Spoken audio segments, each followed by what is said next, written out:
And come back to the pool.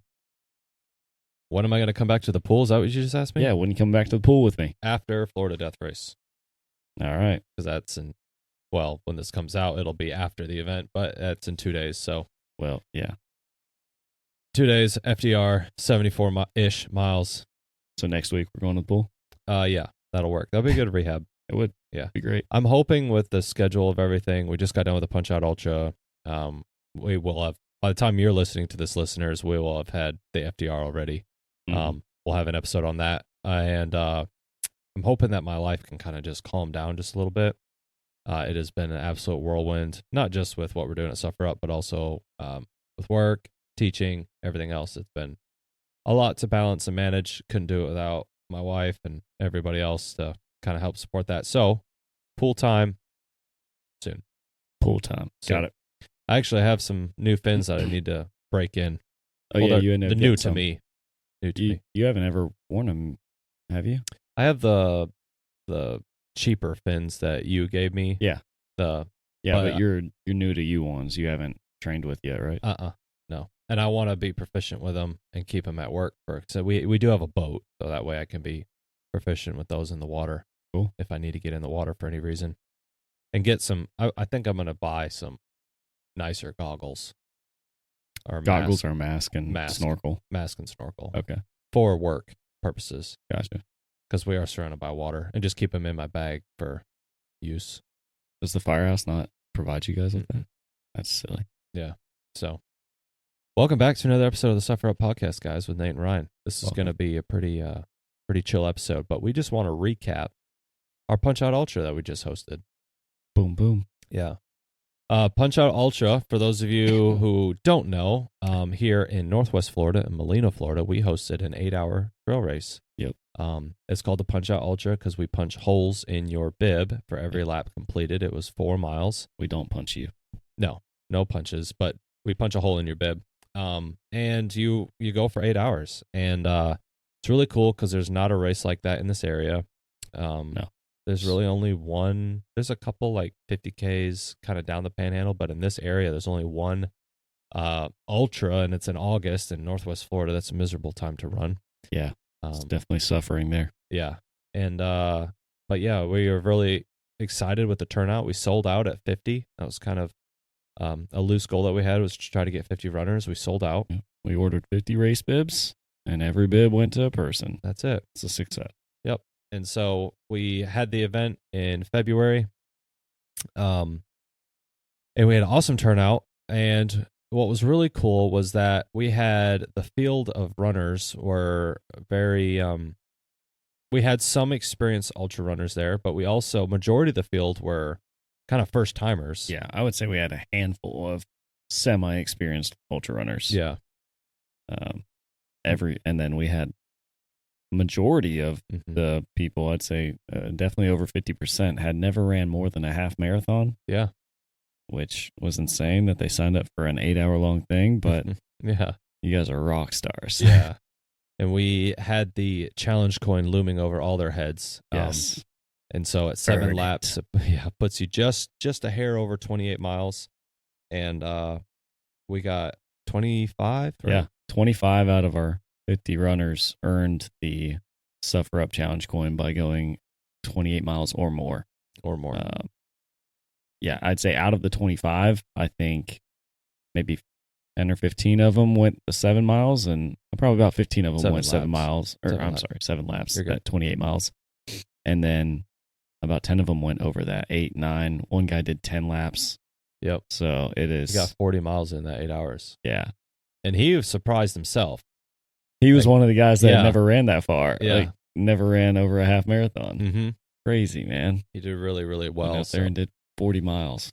What was so cool about that event was just seeing people come out and discover a new distance that they didn't know that they could do. And they just were like, well, I have time for another one, so I guess I'll do another one. And the laps just kind of kept coming and coming. And our one of the runners, Stacy, shout out to Stacy, who's also the winner of our cooler, the Punchout Ultra cooler giveaway for Suffer Up. With soft socks and everything else. They donated some socks, and we got some stickers in there for her. But she said it best. She's like, well, I had a goal of 7 because I want to get the coin, but I had an understood goal of 8. Well, then when I got done with 8, I'm like, well, I have time for one more. What's one more lap? So then she got 9. So, yeah, she did really, really well. 36 miles later. 36 miles later, basically ran a 60K, and she got the coin, and she pushed herself and came through with only a couple more minutes to spare. And one of the runners, Red of Red Flamingo, he came out, and he doesn't advertise himself as a runner. Yeah, like if you ask him, he'll say he actually hates it. But he came out and ran, and he crossed the finish line with like 30 seconds left. Like just barely got it, but he got his 7th lap with maybe 30 seconds. And he's part of the Red Flamingo Foundation, or the founder of it. That's just a cool organization. If you guys are interested in what that is, go check them out. Yep. But yeah, that was awesome to see people come out and push themselves. And so we had an individual division. We also had a team division. The teams were 4-man teams. And I think we had 6 teams out there. And that was really cool to see too, because the teams were able to push each other and just, one guy could take a break and not feel bad because the rest of his team's out there working, but they came back around and they're like, hey, time to get moving again. And then they pick them back up. And one of our teams, I think it was the team that got 3rd place, the guy did 1 lap, thought that's all he was going to do. Then he ended up walking another lap with somebody.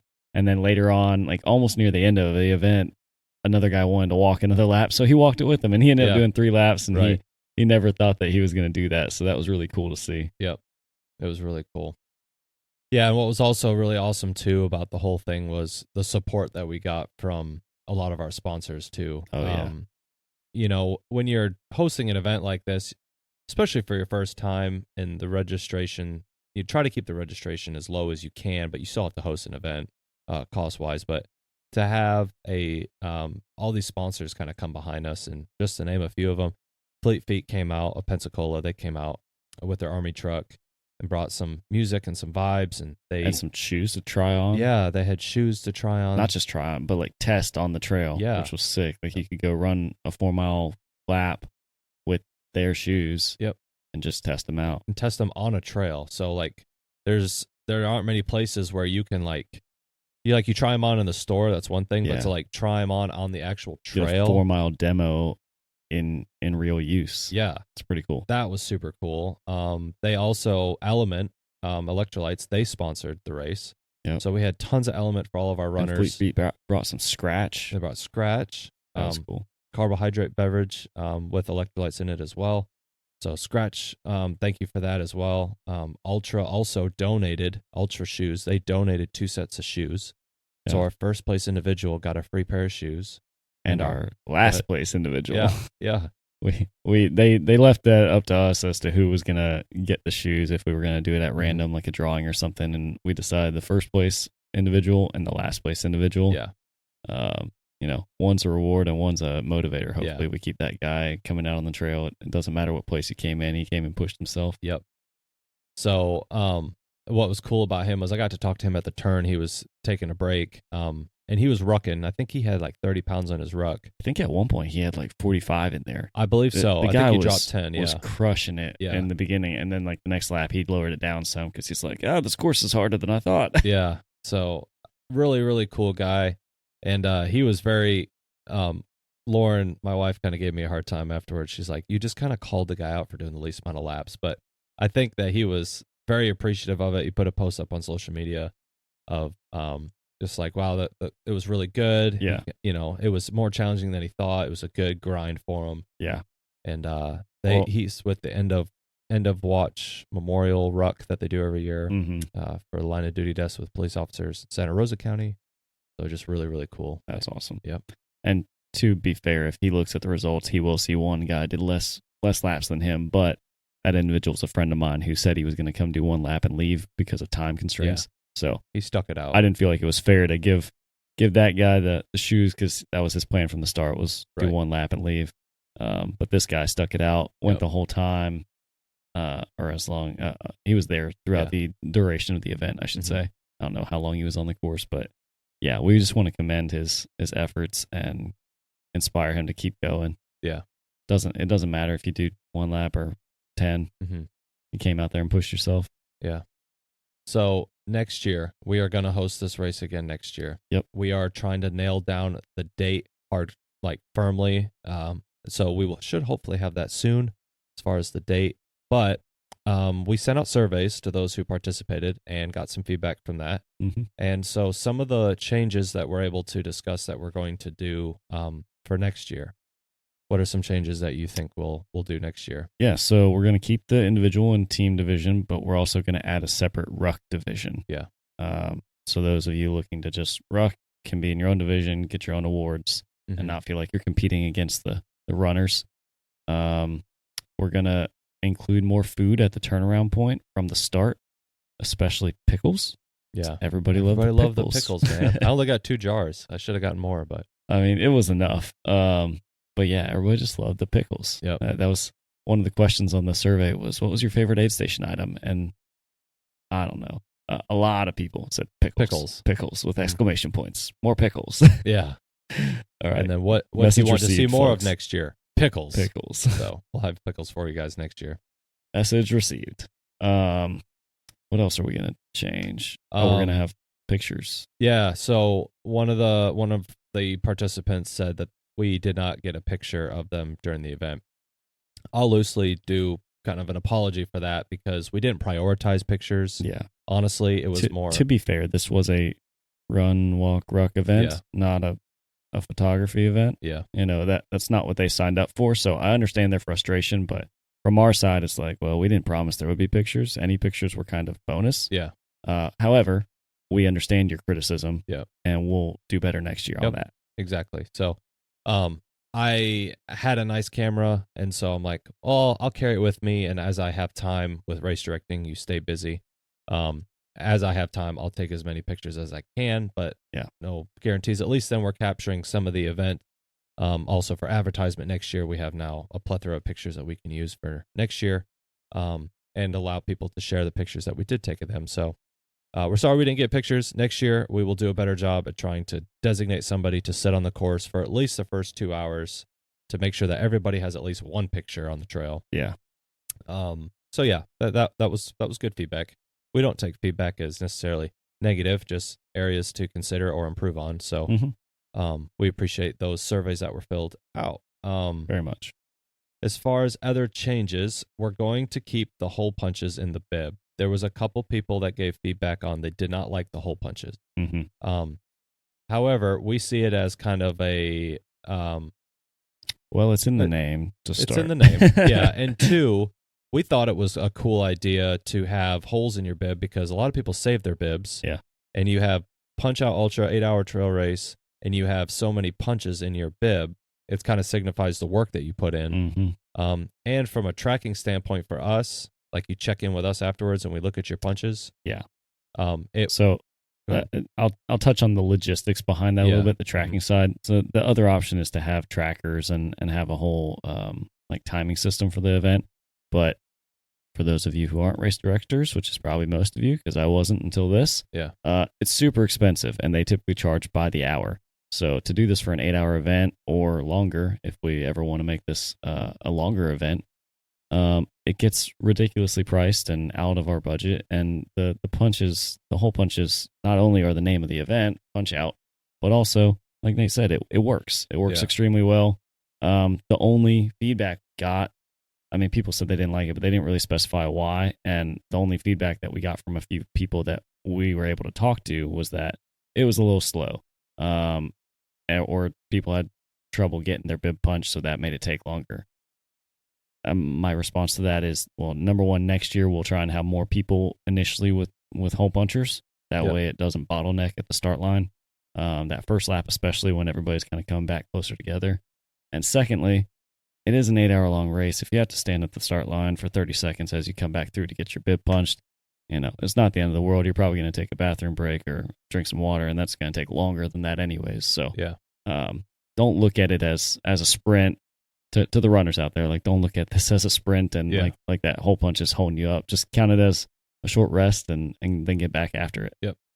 Yeah, definitely. Because I mean, I would say almost over 90% of the people that were running, you guys took a minute at your vehicles to refuel, do whatever you did, change socks. Everybody did sometime. Yeah, 30 seconds or so to punch a bib, we don't think is necessarily unreasonable. Yeah, there are other ways to do a loop race. We understand that, but we also want to provide a race that is cost effective to everybody on our end and on y'all's end. With that, another bit of feedback kind of around that same point was that people would like to have a better tracking system. Well, again, I just explained the like electronic tracking system, but I hear you, and we're going to try and figure out a way to like have a board at the start line, or maybe a TV if we can do it digitally somehow, that shows like who the top 5 are.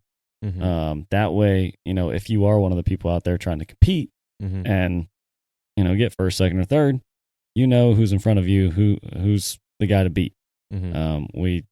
We recognize that this time you came through and it was really just a battle against you and yourself, because you had no idea if anyone was in front of you or how far they were. Somebody might have been in front of you on the trail, but you might have already lapped them once because they were using the bathroom and you went out. So next year we're going to try and have a way to show you guys who the leaderboard is and keep that updated throughout the event. Another thing would have been music, having the start finish line bumping a little more. We hear you there too. There was a little bit of logistic and on our end that we didn't necessarily prepare for on that. So we'll try to bring the energy a little bit more. But one thing that I really enjoyed about that race was, and I know Ryan's a little jealous that I got to do this and he didn't, but was going out on the course with the runners and hearing some of their stories on the trail when they're going through it, and they're hot, they're tired, all that kind of stuff. That was really a good time to kind of get to know you guys and kind of build that community, which is also what we are. Like, I didn't say it at the beginning of this episode, but like, our mission statement is to encourage others and to lead others to suffer with a purpose. And hearing some of those purposes and those whys on the trail was just really motivating, empowering. It's encouraging to us. Yeah. And I was able to capture some of those on our Instagram, the runner highlights. And so those were a lot of fun to do. I got permission from everybody before I recorded them.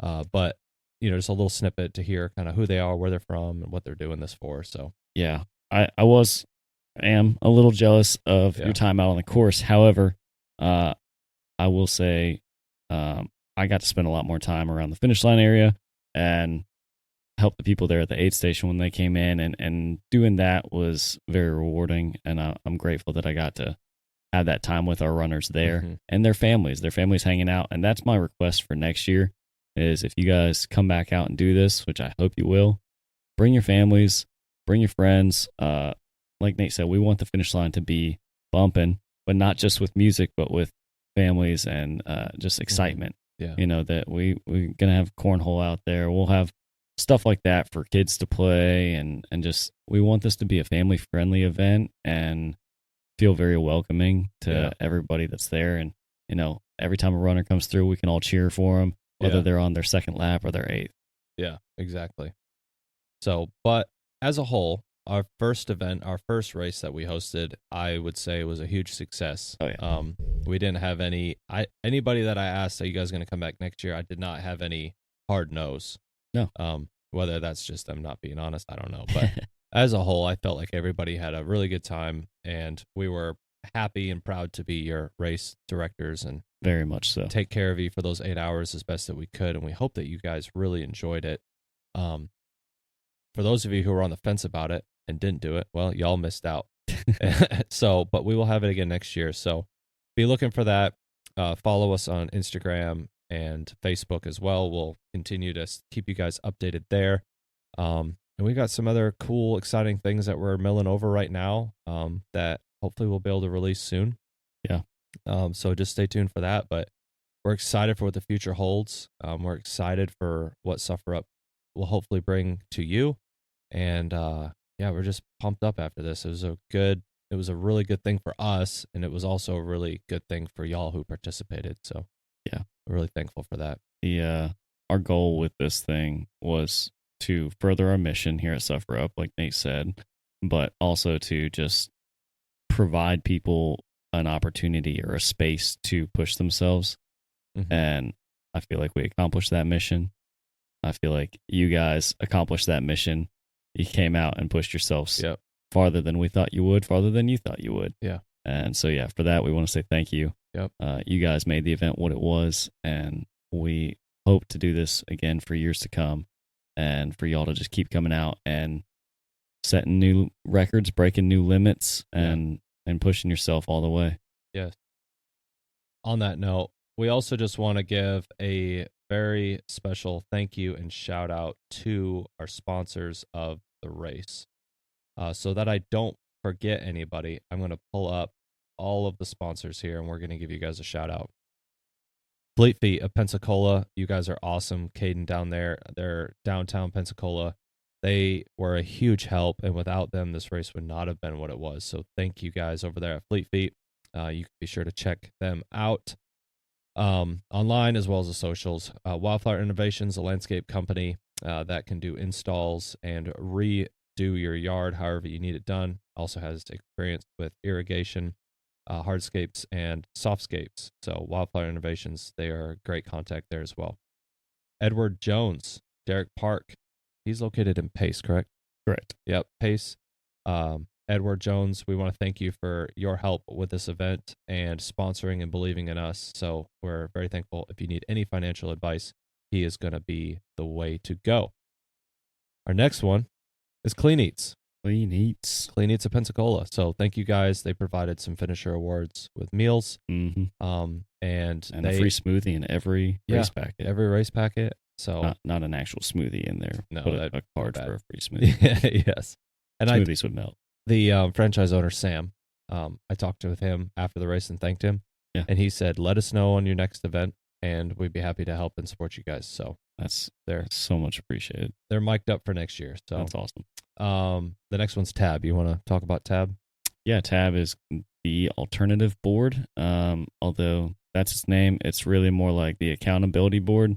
It's where business owners get together and hold each other accountable. They set goals, they work through problems together, and just help grow each other and each other's businesses. Yes.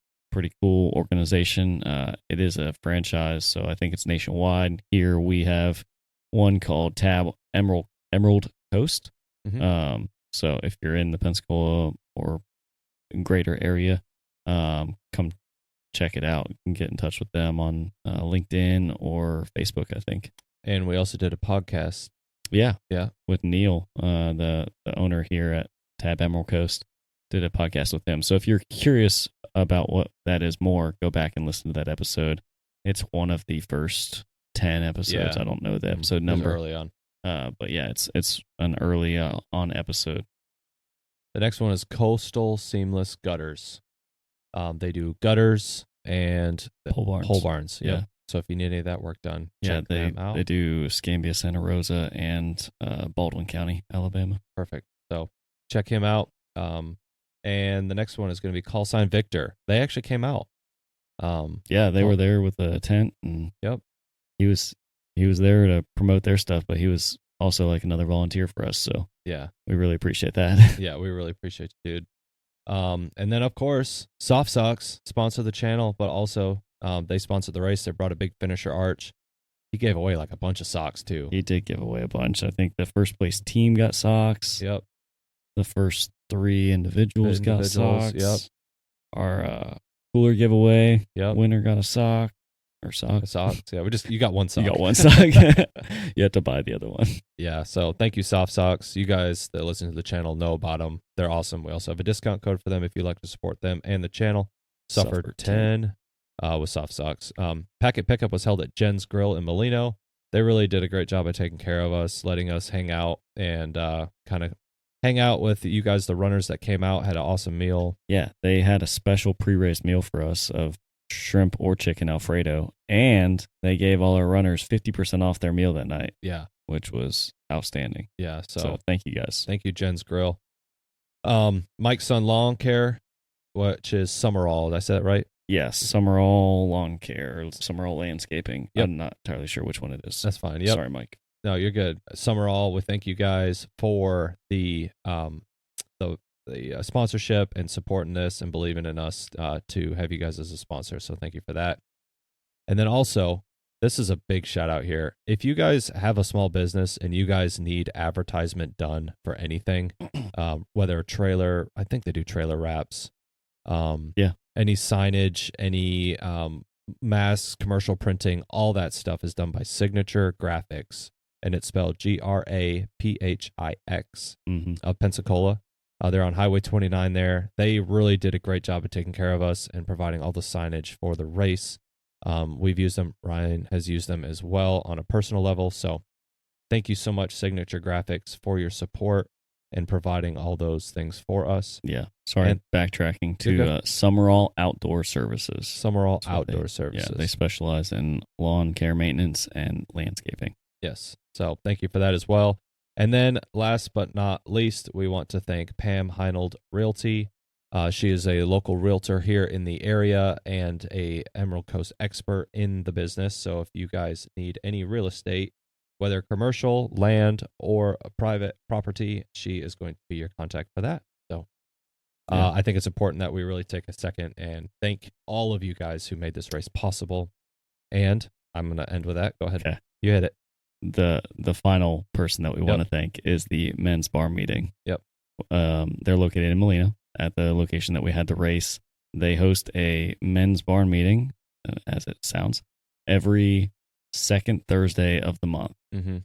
They provide a free steak dinner, which is amazing, by the way. Free steak dinner to all the men that show up. Yep. You get to come and hang out with a bunch of dudes, hear from a cool speaker. They got a band up there that plays some music. And it's all around just an awesome event for men in the area to go to. So we want to say a big thank you to them for letting us use their location and facilities. And, we hope to see some of you men from the race out there at that event too. Yeah. So thank you so much, Men's Bar Meeting. And with that also, this Punchout Ultra was a great way for us to give back. Yes. We were able to make a contribution to the Men's Bar Meeting to support their mission of sharing the gospel to men and what they do at the barn. They do a lot of stuff, and we're just really thankful for their outreach. We were able to donate $1,000 from the proceeds of this race to the Men's Barn Meeting. So we're grateful for the opportunity to give back in that way. And we're really thankful for those people and the owners and everything else that helped put all that to make this event possible. They provided all the trails and everything for us. So really thankful for that. Yeah, so it's true. Yeah, they did maintenance on them all before we got out there. So if you guys thought the course was rough during the race, you should have seen it before. Yeah, absolutely. Well, thank you guys so much for tuning into this episode of the Suffer Up Podcast, guys, where our mission is to encourage and lead others to suffer with a purpose, striving to level up in life with an emphasis on spiritual, mental, and physical well-being. Thank you guys so much for your support and your love, especially in this race. We'll see you guys out on the trails next year. Stay after it. Stay training this summer. It's about to get hot, so get ready for the heat. And stay tuned for more events coming up. Yep. We are working on some more stuff for you guys. We want to provide more opportunities for experience. That's it. Thanks so much, guys, for listening. We love y'all. And as always, suffer up.